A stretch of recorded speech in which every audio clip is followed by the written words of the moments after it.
ರಾಜ್ಯ BJP ಗುದ್ದಾಟಕ್ಕೆ break ಹಾಕಲಿಕ್ಕೆ RSS entry ಕೊಡಲಿಕ್ಕೆ ನಿರ್ಧಾರ ಮಾಡಿದೆ. ಹೀಗೆ ಬಿಟ್ಟರೆ ಕರ್ನಾಟಕದಲ್ಲಿ ಬಿಜೆಪಿ ಹಾಳಾಗುವ ಆತಂಕ ಎದುರಾಗ್ತಾ ಇದೆ. ಮಧ್ಯ ಪ್ರವೇಶ ಮಾಡಿ ಸಂಘರ್ಷಕ್ಕೆ ಅಂತ್ಯ ಹಾಡಲಿಕ್ಕೆ ಈಗ ನಿರ್ಧಾರ ಮಾಡಿದೆ ಅನ್ನೋದು ಗೊತ್ತಾಗ್ತಾ ಇದೆ. ಯಾಕಂದರೆ ರಾಜ್ಯದಲ್ಲಿ ಬಸನಗೌಡ ಪಾಟೀಲ್ ಯತ್ನಾಳ್ ಮತ್ತು ಬಿಜೆಪಿ ರಾಜ್ಯಾಧ್ಯಕ್ಷ BY ವಿಜೇಂದ್ರ ನಡುವೆ ಬಣದ ಬಡಿದಾಟ ನಡೀತಾ ಇದೆ.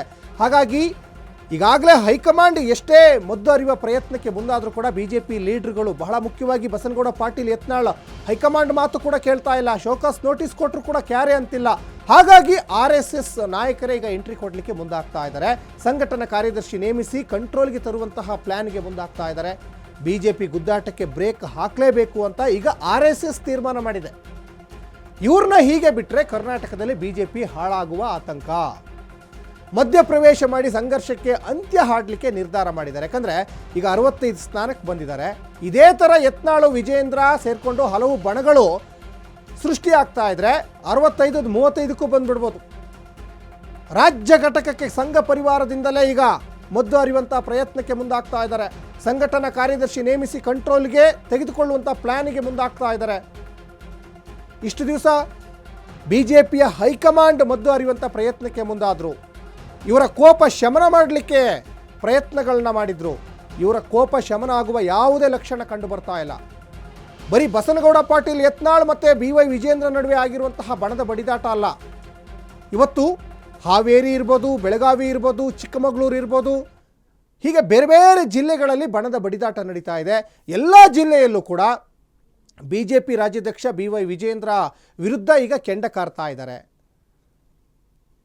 ಇನ್ನು ಬಸನಗೌಡ ಪಾಟೀಲ್ ಯತ್ನಾಳ್ ಬಣದಲ್ಲಿ ಸಾಕಷ್ಟು ಜನ ಆಕ್ರೋಶಭರಿತ ಲೀಡರ್ಗಳಿದ್ದಾರೆ.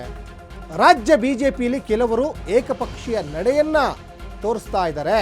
ಯಾರೋ ಒಬ್ಬರ ಆಧಿಪತ್ಯಕ್ಕೆ ಬ್ರೇಕ್ ಹಾಕುವಂತಹ ಪ್ಲ್ಯಾನ್ ಇದು. ವಿಜಯೇಂದ್ರ ಯತ್ನಾಳ್ ಬಣಗಳಿಗೂ ಈಗ ವಾರ್ನಿಂಗ್ ಕೊಟ್ಟಿದ್ದಾರೆ ಅನ್ನೋದು ಇಲ್ಲಿ ಗೊತ್ತಾಗ್ತಾ ಇದೆ. ಜನಾರ್ದನ್ ರೆಡ್ಡಿ ಹಾಗೂ ಶ್ರೀರಾಮುಲ್ಗೂ ಕೂಡ ಎಚ್ಚರಿಕೆಯ ಸಂದೇಶವನ್ನು ಈಗಾಗಲೇ ರವಾನೆ ಮಾಡಿದ್ದಾರೆ. RSS ನಾಯಕರೊಬ್ಬರಿಂದ ಉಭಯ ನಾಯಕರಿಗೆ ಎಚ್ಚರಿಕೆ. ಇಷ್ಟು ದಿವಸ ಬಿಜೆಪಿ ಹೈಕಮಾಂಡ್, ಬಿಜೆಪಿ ವರಿಷ್ಠರು ಎಚ್ಚರಿಕೆ ಕೊಡ್ತಾ ಇದ್ರು. ಆದರೆ ಅದಕ್ಕೆ ಈಗ ಸೊಪ್ಪೆ ಹಾಕ್ತಾ ಇಲ್ಲ. ಅವರು ಡೋಂಟ್ ಕೇರ್ ಅಂತಿದ್ದಾರೆ ಅವರ ಶೋಕಾಸ್ ನೋಟಿಸ್ಗೆ. ಈಗ RSS ನಾಯಕರೊಬ್ಬರು ಈಗ ವಾರ್ನ್ ಮಾಡ್ತಾ ಇದ್ದಾರೆ. ಯತ್ನಾಳ್ ಮತ್ತು ವಿಜೇಂದ್ರ ಜೊತೆಗೆ ಶ್ರೀರಾಮುಲು ಮತ್ತು ಜನಾರ್ದನ್ ರೆಡ್ಡಿಗೆ ಸಂಘದ ವಾರ್ನಿಂಗ್ ಬಳಿಕ ಸೈಲೆಂಟ್ ಆಗ್ತಾರ ಹಾಗಾದರೆ ಲೀಡರ್ಗಳು, ಅಥವಾ ತಮ್ಮ ಹಳೆಯ ಚಾಳಿಯನ್ನು ಮುಂದುವರಿಸ್ತಾರಾ ಅನ್ನುವಂತಹ ಪ್ರಶ್ನೆ ಈಗ ಉದ್ಭವ ಆಗ್ತಾ ಇದೆ. ನೋಡಿ, ದೃಶ್ಯಗಳಲ್ಲಿ ಗಮನಿಸ್ತಾ ಇದ್ದೀರಾ. ಇನ್ನು ಯತ್ನಾಳ್ ಬಣದಲ್ಲಿ ಕುಮಾರ್ ಬಂಗಾರಪ್ಪ ಇದ್ದಾರೆ, ಅರವಿಂದ ಲಿಂಬಾವಳಿ ಇದ್ದಾರೆ, ಅದ್ರ ಜೊತೆಗೆ ರಮೇಶ್ ಜಾರಕಿಹೊಳಿ ಇದ್ದಾರೆ. ಹೀಗೆ ಸಾಕಷ್ಟು ಜನ ಲೀಡರ್ಗಳು ಈಗಾಗಲೇ ಯತ್ನಾಳ್ ಬಣದಲ್ಲಿದ್ದಾರೆ. ಅವ್ರದ್ದೇ ಆದಂಥ ಒಂದು ಕೋರ್ ಕಮಿಟಿ ಇದೆಯಂತೆ.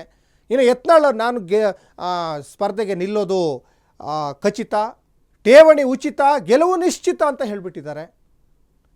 ಈ ಬಗ್ಗೆ ಹೆಚ್ಚಿನ ಡೀಟೇಲ್ಸನ್ನು ನಮ್ಮ ಪೊಲಿಟಿಕಲ್ ರಿಪೋರ್ಟರ್ ಹನುಮಂತು ಕೊಡ್ತಾರೆ. ಹನುಮಂತು, ಬಹಳ ಮುಖ್ಯವಾಗಿ ರಾಜ್ಯ ಬಿಜೆಪಿ ಪಾಳ್ಯದಲ್ಲಿ ಕಮಲ ಕಲಿಗಳ ಕಚ್ಚಾಟ ನಿಲ್ಲುವ ಯಾವ ಲಕ್ಷಣವೂ ಕಂಡು ಬರ್ತಾ ಇಲ್ಲ. ಈಗ ಆಲ್ರೆಡಿ ಬಿಜೆಪಿ ಹೈಕಮಾಂಡ್ ಮದ್ದು ಅರಿಯುವ ಪ್ರಯತ್ನಕ್ಕೆ ಮುಂದಾದರೂ ಕೂಡ ಡೋಂಟ್ ಕೇರ್ ಅಂತಿದ್ದಾರೆ. ಈಗ RSS ಲೀಡರ್ಗಳೀಗ ಎಂಟ್ರಿ ಕೊಡಲಿಕ್ಕೆ ತಯಾರಾಗಿದ್ದಾರಾ ಅಂತ ಹನುಮಂತು?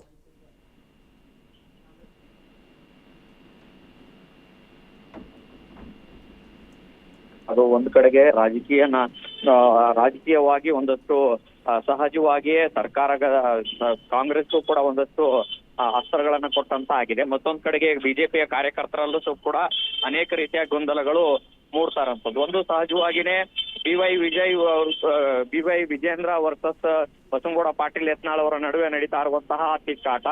ಮತ್ತೊಂದು ಕಡೆಗೆ ಇತ್ತೀಚೆಗೆ ಶುರುವಾಗಿದ್ದಂತಹ ಬಳ್ಳಾರಿಯ ವಿಚಾರಕ್ಕೆ ಬಂದಾಗ ಶ್ರೀರಾಮುಲು ಮತ್ತು ಜನಾರ್ದನ್ ರೆಡ್ಡಿ ಅವರ ನಡುವೆ ಬಹಿರಂಗ ವಾರ ಏನಿದೆ ಅದು ಹೆಚ್ಚಾಗ್ತಿದ್ದಂಗೆನೆ ಪಕ್ಷದಲ್ಲಿ ಒಂದಷ್ಟು ಮುಂಬರುವಂತ ದಿನಗಳಲ್ಲಿ ಪಕ್ಷ ಸಂಘಟನೆಗೆ ಸಾಕಷ್ಟು ಹಿನ್ನಡೆ ಆಗ್ಬೋದು ಅನ್ನೋ ಲೆಕ್ಕಾಚಾರದಲ್ಲಿ ಅರಿತಿರುವಂತಹ ಈಗ ಸಂಘ ಪರಿವಾರ RSS ನಾಯಕರೊಬ್ರು ಈ ಒಂದು ಎಲ್ಲಾ ಬೆಳವಣಿಗೆಗಳಿಗೆ ಅಂಕುಶ ಹಾಕ್ಬೇಕು ಅನ್ನೋ ಲೆಕ್ಕಾಚಾರದಲ್ಲಿ ಈಗ ಎಂಟ್ರಿ ಆಗಿರುವಂತದ್ದು.